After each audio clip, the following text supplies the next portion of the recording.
This video is sponsored by Squarespace. Stick around until the end of the video to learn more about a deal they're making available through my channel. And now, over to Grant.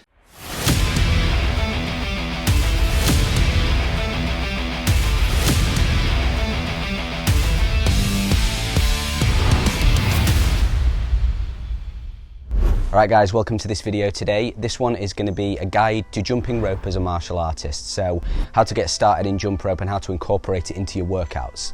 So I often post different clips of me using the jump rope in my own workouts on my story, and I had quite a few requests from different people to make a video of basically how to get started in this and how to use it. So that's what we're going to be covering today. So the first thing I'm going to do is I'm going to talk about the benefits of using the jump rope and what it can do for you in training in this, and then I'm going to give you a few basic tutorials later on for some of the beginner movements in jump rope so that you can get started yourself. So the reason I like jump rope so much is it's a very versatile tool that you can use in lots of different elements of your training. And it's a skill within itself. Like I've said in other videos before, martial arts is like this big overview skill which is made up of many other little skills, and jump rope is one of those skills. And the reason I like it so much is because you can see a real tangible progression. You might start out and be very clunky, but as you keep going and keep training, you can see your own skill progress in that, which is what you don't get in other activities. And there's lots of different ways you can develop this as well. Now the first one we'll focus on is obviously it's going to develop your footwork and agility. So the rhythmic patterns that we get into in jump rope that we train towards are very, very akin to the footwork that we use in martial arts and boxing.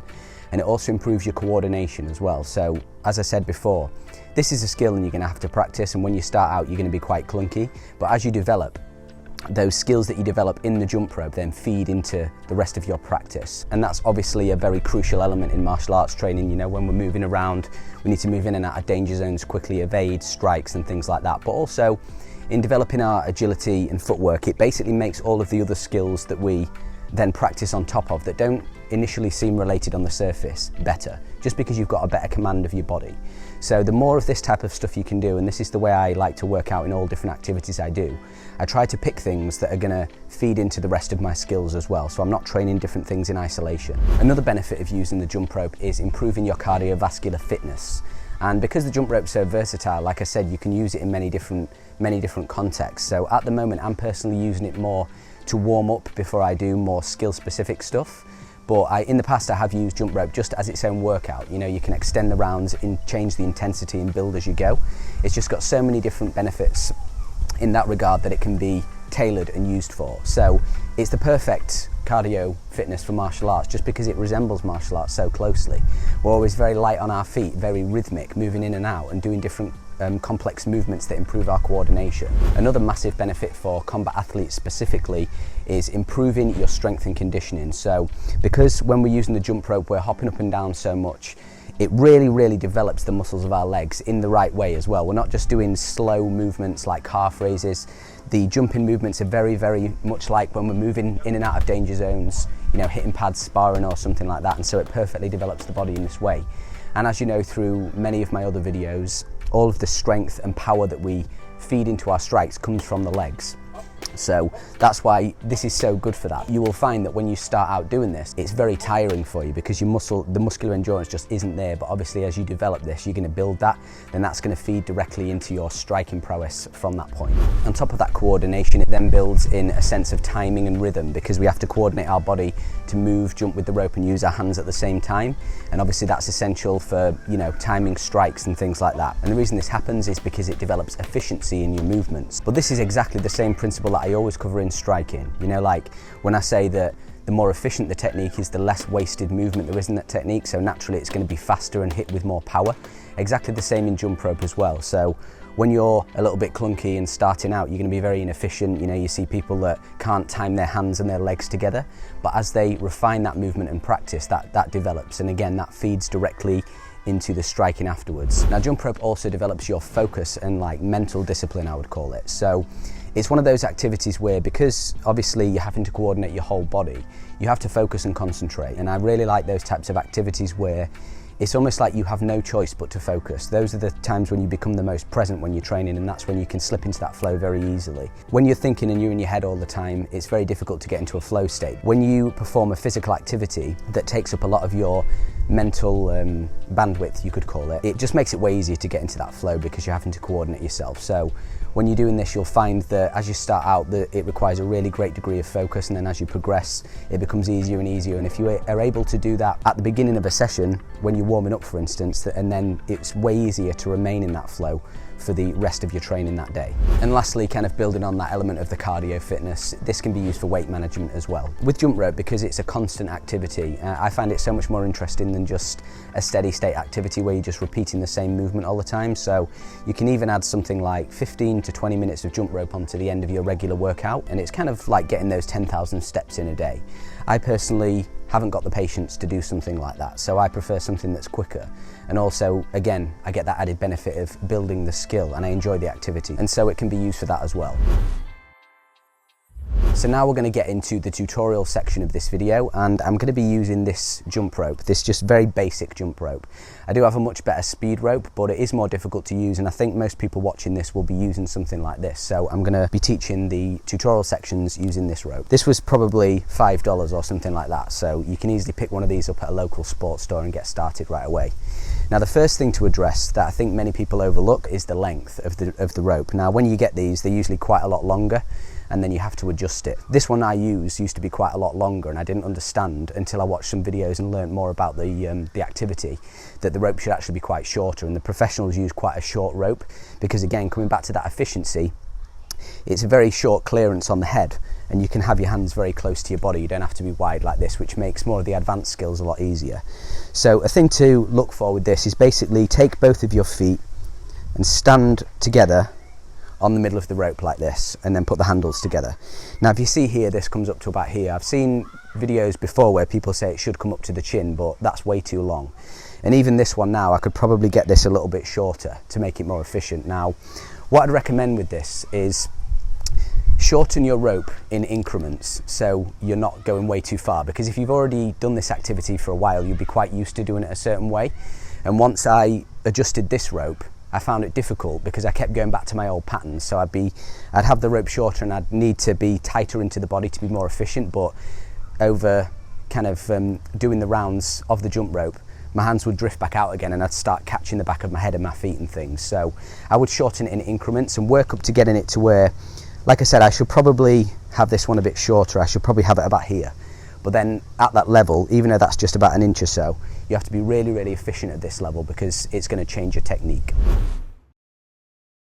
So another thing where many people go wrong when starting this is they're using their arms way too much like this, when really you just want to move at the wrists like this, okay?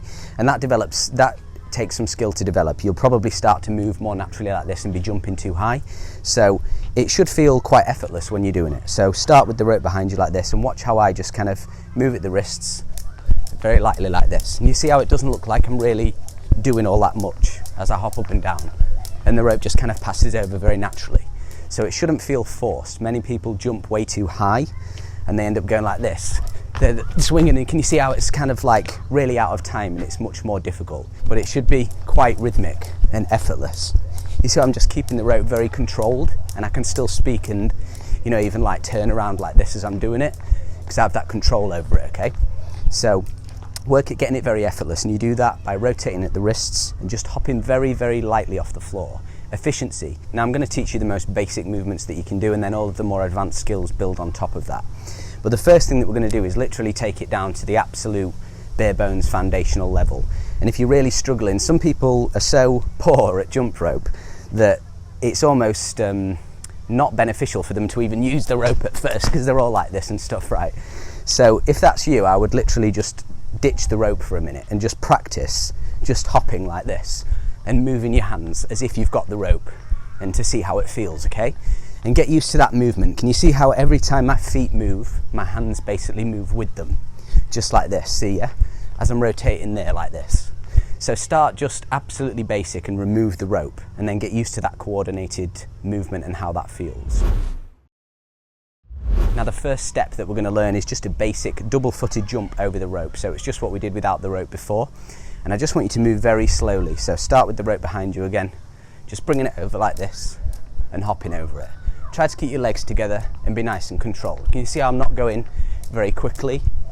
But if you get used to this, you can speed it up a bit, because I actually find it quite a bit easier when I'm going a little bit quicker to do this. So literally, this is the first thing to do, and if you're not used to this, you're going to feel this in your calves after about a minute or so, and this is sufficient to start building that skill and the strength in the body, okay? So literally, just hopping over, I only jump about an inch or so off the floor, keeping my hands nice and tight, and then you can build speed in this as you go until you're much more used to it. So I'd recommend doing that.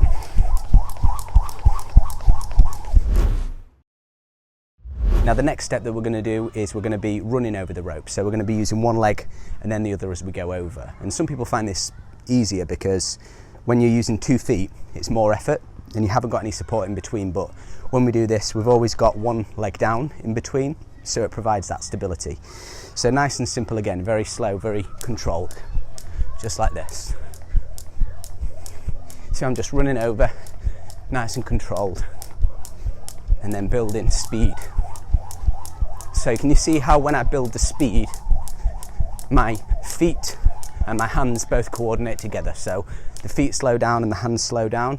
And then as I build the speed, so they're both at the same speed here, then they both speed up together and both slow down together, and so on. If you're finding value in this video so far, guys, I'd like to invite you to visit my channel at youtube.com/GrantStevensMA and subscribe, as I make regular content similar to this and other related topics.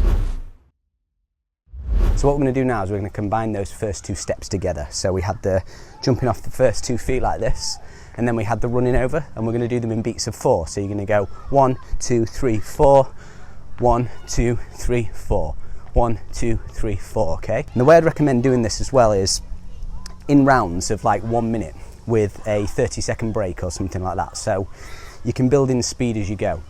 So your first one will be very slow like this. 1, 2, 3, 4, 1, 2, 3, 4, 1, 3, 4, 1, 2, 3, 4. 4, 1, 2. And you do that for like a minute or so, and then you'd have a 30-second break. Then you just repeat the same thing again a little bit quicker. I'd do about 5 of these until you're sort of at your maximum speed. So the second one might be like this.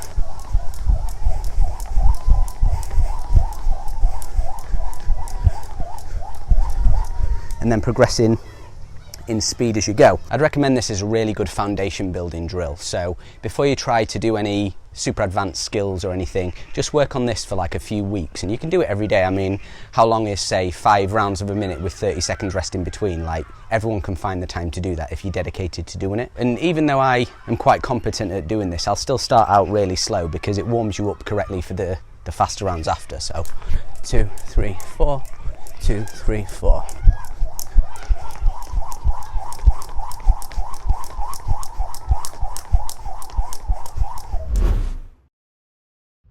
Now we're going to move on to a skill that requires a little bit more coordination and skill. So this could be something that you can build up to after doing that first set of steps, and this is often called the boxer hop. So this is the classic step that you see most boxers do, and this is something that I will always use to come back to as almost like a resting activity before I do any more advanced skills. And what it is basically, I'm just going to drop the rope again for now to demonstrate what this is like, is we're hopping from one foot to the other, but there's a beat in between where we extend our leg out, okay? So we're going to go like this. It's up, out, back, out like this. And you see how each time my hands basically rotate through. If I show you from the side like this, it's a little bit awkward to show you like that. So I will do it with the rope now, but that's basically the step, and it requires that coordination. So each time you do the step, the hands rotate under. So it's like you stay on one foot for 2 beats, but the hands go under each time, okay? And that looks a little bit like this. So starting with the rope behind you again, up and over.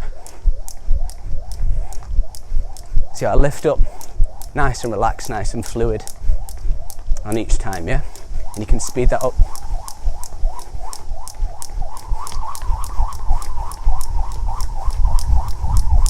And this activity is very similar to how we want to be in a rhythmic motion with our sparring. Can you see how, like, when I'm moving around, or, you know, moving around in my training, I'm very much like on my feet like this as I move, and that's very similar to this step, which is why this is so good for this and why boxers do it a lot as well. And again, this is a very good resting activity. So after you've done some more of your, say, like advanced skills, I'll always come back to doing this, okay?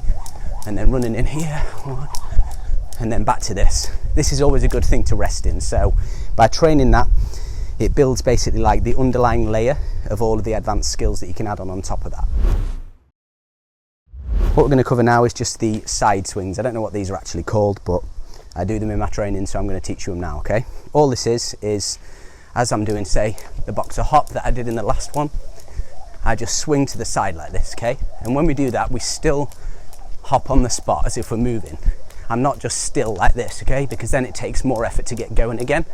You see how I'm still moving in that rhythm as I move through, yeah? And all we're doing is basically just swinging the rope this way, and it crosses over and then recorrects itself again. So those are just something that you can do in between other movements as well. I'd recommend building that from the boxer hop, okay? So like this, side swing, back into it.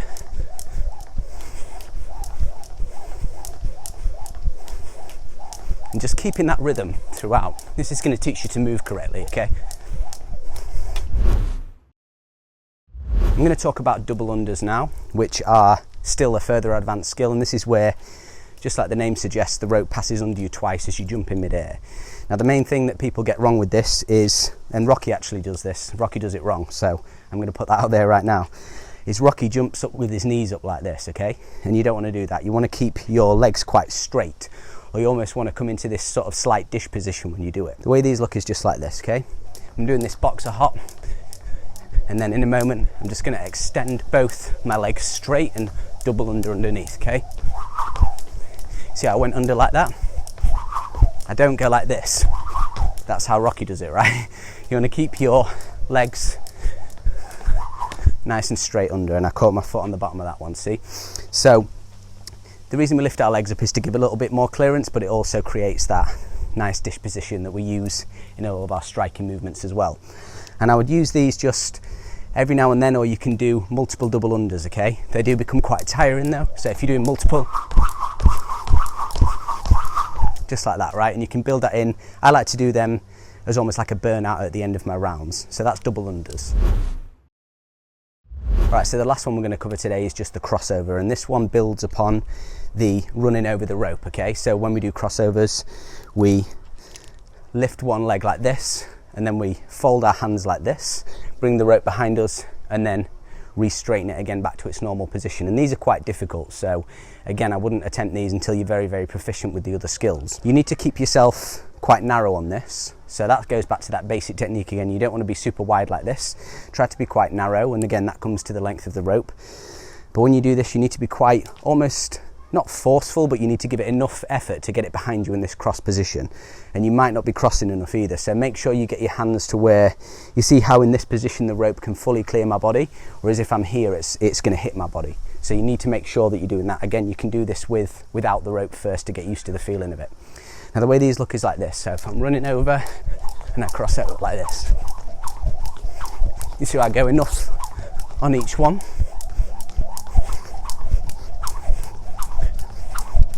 Just like that, okay? It's a little bit awkward to try and give you a slow tutorial breakdown of it because it requires the speed to do it. So again, I wouldn't try and do that until you're very proficient with the other skills, because a lot of this stuff is just, you're gonna have to try it out yourself and figure out how to do it by making lots of mistakes. So I hope you enjoyed this video today, guys. Jump rope is, again, like I said, a very versatile skill. You can use it for so many different things. I like to just use it at the minute to do some warm-up rounds, and I'll build in speed. And I don't really do one specific skill during the rounds. I'll just do a range of different things and build up the speed as I go. If you want to see more of how I actually use this, there is a video that I made before showing my training that I'll link in the description, where I use the jump rope in the beginning of the rounds, and you can see the speed and intensity that I use. But like any other skill, jump rope is something that requires a lot of practice, so don't be disheartened if you can't do it straight away. And it's doubly frustrating because not only are you not able to do it when you begin, but you get the punishment of being like whipped on the legs or whipped on the back of the head or something like that. So you've got to remain patient and focused, but it's a good discipline exercise, you know, to like realise you're working towards something despite not being able to do it, and that's how you build a skill in something. So thank you very much for watching this one today, guys, and please visit and subscribe to my social media pages at Grant Stevens MA for more related content like this, and I will see you in the next video.